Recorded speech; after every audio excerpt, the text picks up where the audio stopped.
Hi, this is Lee, and welcome to another episode of my comic art channel. I don't know if you've noticed this yet, but you probably see that my voice is not matching my lips, and that's because I am dubbing this episode. I'm dubbing this episode because initially the sound did not work on my original recording. So I'm going to go over essentially the video that I recorded and do this dub so that you can, get my input as far as verbally on these pieces that I picked up over the past few weeks. It was like I picked this up prior to Comic Art Live. So I've got three different pieces that I'm going to open here, and I'm going to talk about, where I obtained them, the artists that I got them from, and hopefully, I'm watching the video as I'm doing this, so hopefully it makes some sense, okay? So looks like I'm taking a little bit of time to open this one. This art is from an artist that I do have a few pieces from already. This is another commission that I've purchased from him. Not necessarily a commission, but like a pre-done art that he makes available on his Facebook page. And I felt I was very lucky to have gotten my hands on this one.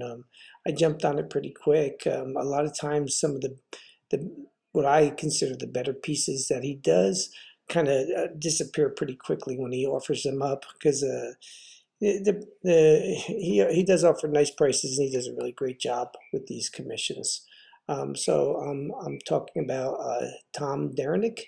For those of you who don't know him, he's been in the industry a good I'd probably say 30 years or so.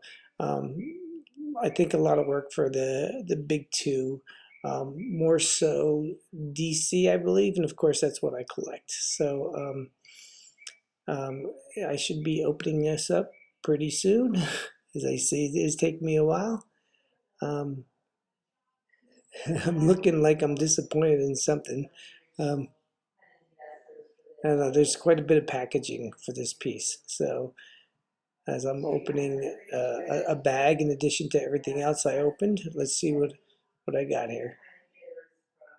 From Tom, I've got I think at least two or three pages too. So here we go.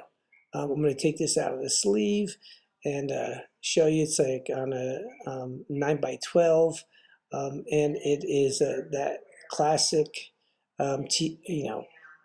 Superman versus Doomsday image. I don't have anything from the original story, of course. That stuff's out of reach as far as price wise, but not only that, I mean, this is just a great image of Superman battling Doomsday. Um, Tom put a lot of effort into this. You can see there's a lot of motion going on with the motion lines showing the action. He did a lot of them with whiteout. So yeah, I was very happy to pick that up. Um, I think I'm pointing out the motion lines in this part right here because that's one of the first things that grabbed my attention, especially with the whiteout. Or I call it whiteout, but it's white paint. Maybe not sure what he uses, acrylic possibly. So I'm going to go on to my second piece. So my second piece, this was actually um, one of the commissions from OAX 25.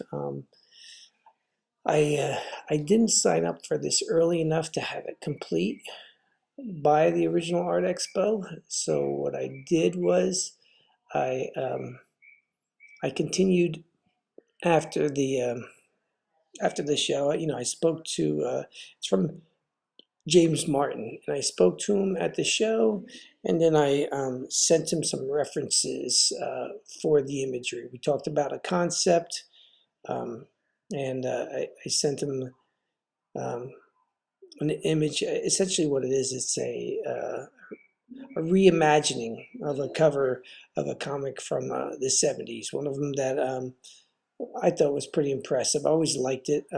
I'm sure I had it originally when it came out, or picked it up a second hand or so. But I knew that James did a great job um, with like live models or drawing from photos. So my thoughts were, um, this one of these favorite Western books from the 70s that I enjoyed. And if you've looked at my comic art fans pages, my site, you'll see I have like a Western section. So I am a Western comic art fan, but specifically, I'm a big fan of. I don't want to spoil it before I lift this up, but here we go. Finally, I'm lifting up, taking a look at it. There you go. So I think it's pretty easy to recognize Jonah Hex. This is from Weird Western Tales. I believe it's issue number 26, the cover, originally by Luis Dominguez. And so James Martin has done a rendition of that, reimagining of it, in his style, of course, using, like colored pencils and the white pencil too. And also, I don't know if you can recognize whose face that is that he's using there for Jonah Hex, but none other than, and you can see it better. See, I kind of covered the scarred part of the face, and I think it's easier to see Clint Eastwood when I do that. Okay, so I think he did a pretty damn good job on that, and I'm not the only person to imagine Clint Eastwood as Jonah Hex. I've seen when I do searches for images on Jonah Hex, I've seen, actually in some of the comics, I've seen Clint Eastwood image used as Jonah Hex a couple of times. I can't remember off the top of my head which artists they were that did it, but it told me that, oh yeah, I wasn't the first one to think of that, which I didn't really think I was. So yeah, I was impressed by this. It took a little while for us to iron this out, and a little back and forth and such, but I'm very happy with it. So we're going to move on to my the third piece that I got, and I'm trying to think from a week ago. What did I? Oh yeah, okay. So all I had to do was see the package. So this package is from a dealer who's a well-known dealer who's been in the hobby for decades, essentially. It's Mitch Itzkowitz, and I bought a few times from Mitch. Graphic Collectibles, I believe, is the name of the company, and he's very fair with his pricing. He a lot of times he has a lot of good stuff up there. Does a lot of strip art, which I've picked up. I think at least one comic strip from him. Yeah, yeah.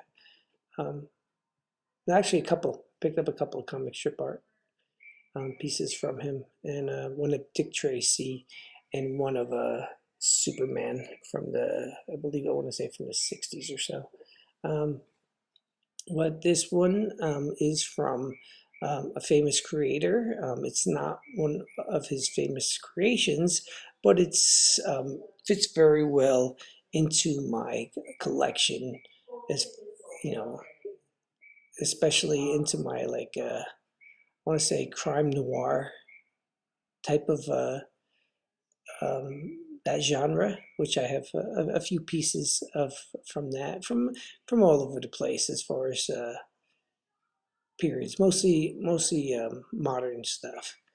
But um, as I was saying, that this guy's a major creator who we unfortunately lost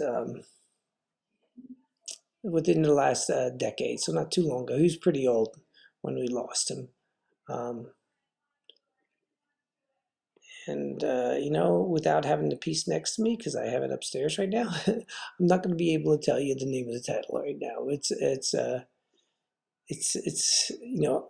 when I think of what I originally saw, I know what came to mind as far as the title, and that was "Crime Doesn't Pay," but that's not what the name of the title was. It was something that totally didn't make any sense to me. So it's taken me a while to open up this package. So hopefully we can get this soon. Okay, it looks like I'm finally taking off the plastic. And I remember having a problem with this too, going like, what? It's pretty tricky. He had quite a bit of packaging in there.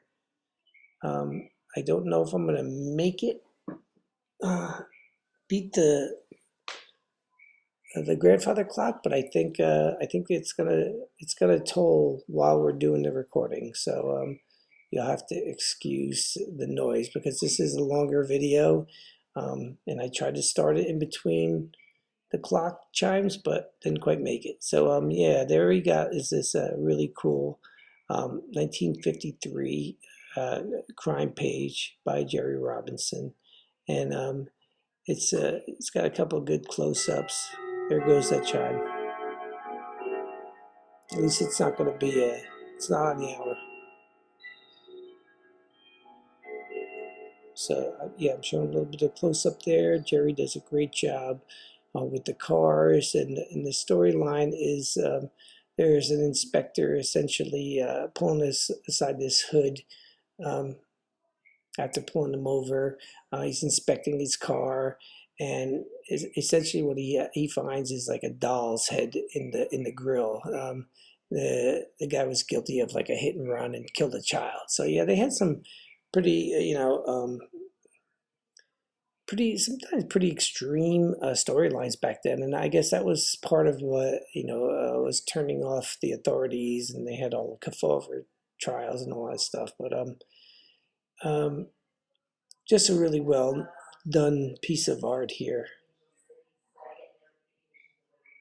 See, I'm going over what the content is now, but Jerry does a great job with the motorcycles and the cars in there. I like the I pretty much like everything about it.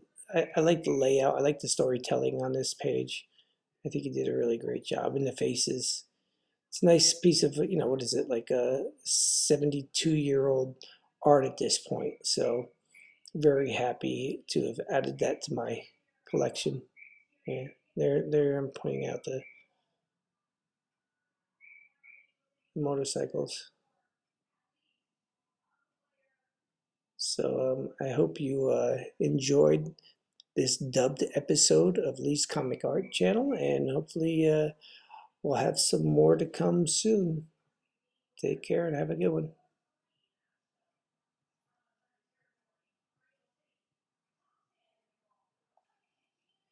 Blah, blah, blah.